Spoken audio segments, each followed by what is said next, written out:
मित्रों, भगवान शिव के भक्त हमेशा ही उन्हें याद करते हुए या फिर पूजा करते समय हर हर महादेव का जयकारा लगाते हैं। आपने भी अपने जीवन में कभी न कभी ये जयकारा लगाया या फिर सुना होगा, लेकिन क्या आपको मालूम है कि ऐसा क्यों किया जाता है? अगर नहीं तो चलिए मिलकर जानते हैं आज की हमारी इस। आपको बता दें कि हर हर महादेव एक ऐसा मंत्र है जिसका जयकारा लगाते ही मन, बुद्धि, विचार, वाणी और कर्म सभी के दोष मिट जाते हैं। सावन के महीने में तो हर हर महादेव का ये जयकारा हर जगह सुनाई देता है। और अगर मान्यताओं की माने तो सबसे पहले हर हर महादेव का ये जयकारा हिंदू धर्म के सबसे पुराने वेद यानी कि ऋग्वेद में पाया गया। आपको बता दें कि हर हर महादेव के मंत्र का एक अर्थ ये है कि आप परम चेतना को प्राप्त करने के लिए अपनी सभी परेशानियों को खत्म कर दें। हर हर महादेव का ये जयकारा भगवान भोलेनाथ और उनके शिव भक्तों के आपसी संबंध को भी दर्शाता है। अगर इस उद्घोष के मतलब की बात की जाए तो इसका पहला शब्द जिसे हर कहा जाता है वास्तव में संस्कृत का शब्द हरा है, जिसका मतलब होता है लगातार लेना। इसीलिए भगवान शिव के नाम महादेव को बार बार लेते हुए हर हर महादेव कहा जाता है। हर हर महादेव नीलकंठ की महिमा का वर्णन करता है। महादेव का मतलब है महाजमा देव, यानी कि जो देवों का देव हो, यानी कि देवताओं में सबसे बड़ा। इसके अलावा भगवान शिव को आदि देव भी कहा गया है, यानी कि ना तो जिसका जन्म हुआ हो और न ही जिसका मरण हो सकता है। हर हर महादेव का महत्व।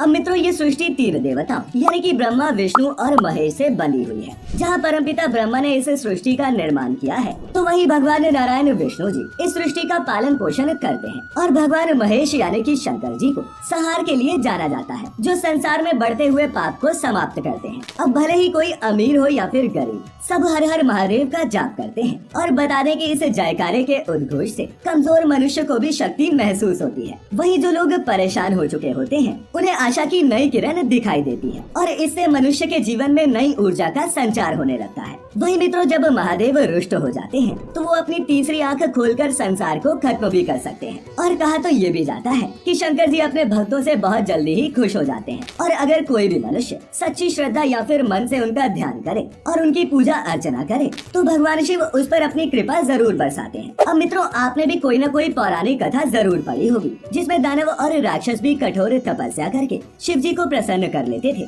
और फिर उनसे मनचाहा वरदान भी प्राप्त कर लेते थे। अब भगवान नीलकंठ अपने भक्तों से इतनी जल्दी खुश कैसे हो जाते हैं, इसके बारे में भी एक कथा बहुत प्रसिद्ध है। ऐसा बताया जाता है कि एक बार किसी वन में शिकारी शिकार करने गया, लेकिन दिन छिप जाने के चलते उसे उसी जंगल में शरण लेनी पड़ी। जंगल में घना अंधेरा होने के चलते उसे नींद आ रही थी। इसके बाद वो जाकर बेल के एक पेड़ पर बैठ गया, जिसके ठीक नीचे एक शिवलिंग स्थापित था। अब उसे नींद न आए, इसके लिए शिकारी बेल का एक एक पत्ता तोड़कर नीचे फेंकता जाता और अनजाने में ही वो नीचे शिवलिंग पर चढ़ते जाते। शिकारी के अनजाने में भी ऐसा करने से भगवान शिव बहुत प्रसन्न हुए, जबकि शिकारी को इसका बिल्कुल भी अंदाजा नहीं था कि उसने क्या किया है। तब शिव जी ने शिकारी को दर्शन दिए और उसे मनचाहा वरदान भी दिया। और मित्रों, इसी कारण से भगवान शंभू को भोलेनाथ के नाम से भी जाना जाने लगा। अब बता दें कि हर हर महादेव के मंत्र से व्यक्ति को पीड़ा और दुखों से मुक्ति मिलती है। इसके साथ ही व्यक्ति को इस मंत्र के उच्चारण से अपने शरीर में नई ऊर्जा महसूस होने लगती है। आइए अब इसी के साथ ये जानते हैं कि आखिर कौन थे भगवान शिव के माता पिता। अब जैसा कि आप सभी को पता है कि भगवान शंकर को बहुत से नामों से पुकारा जाता है,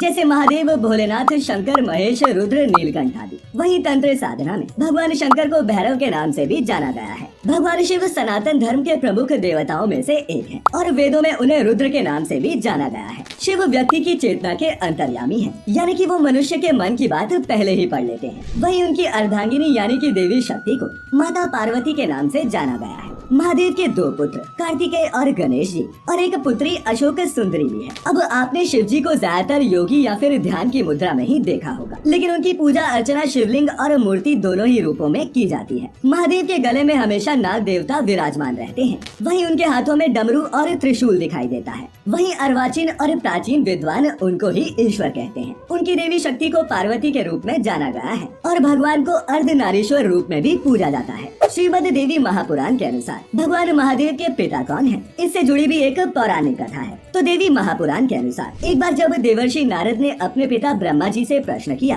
कि इस सृष्टि का निर्माण किसने किया, आपने, भगवान नारायण ने या फिर शिव जी ने, आप तीनों को जन्म किसने दिया, यानी कि आप तीनों के माता पिता कौन है। तब परमपिता ब्रह्मा जी ने नारद जी से त्रिदेवों के जन्म की गाथा का वर्णन किया और बताया कि देवी शक्ति और शिव स्वरूप ब्रह्मा के योग से ब्रह्मा, विष्णु और महेश की उत्पत्ति हुई, यानी कि प्रकृति स्वरूप शक्ति ही माता है और ब्रह्म यानी कि काल सदाशिव ही इनके पिता हैं। अब ऐसे ही एक बार श्री ब्रह्मा और भगवान हरि के बीच इस बात को लेकर झगड़ा हो गया कि उनके पिता हैं कौन। ब्रह्मा जी भगवान विष्णु से कहते हैं कि मैं तेरा पिता हूँ क्योंकि ये सृष्टि मुझसे उत्पन्न हुई है और मैं प्रजापिता हूँ। जिस पर विष्णु जी ने कहा मैं तेरा पिता हूँ क्योंकि तू मेरी नाभि के कमल से उत्पन्न हुआ है। इसके बाद भगवान सदाशिव ने नारायण जी और ब्रह्मा जी के बीच में आकर कहा मैंने ही तुम्हें जगत की उत्पत्ति और स्थिति रूपी 2 कार्य दिए हैं और इसी तरह मैंने शंकर और रुद्र को संहार और तिरोगति के कार्य दिए हैं। मुझे वेदों में ब्रह्म कहा है और मेरे 5 मुख हैं। एक मुख से आकार, दूसरे मुख से उकार, तीसरे मुख से मुकार, चौथे मुख से बिंदु और मेरे आखिरी यानी कि 5वें मुख से ही नाद प्रकट हुए हैं और इन्हीं 5 अवयवों से एकीभूत होकर अक्षर ओम बना है जो मेरा मूल मंत्र है। तो मित्रों, इस तरह शिव महापुराण में वर्णित इस प्रकरण से ये सिद्ध होता है कि शंकर जी की माता शक्ति देवी और पिता सदाशिव यानी कि काल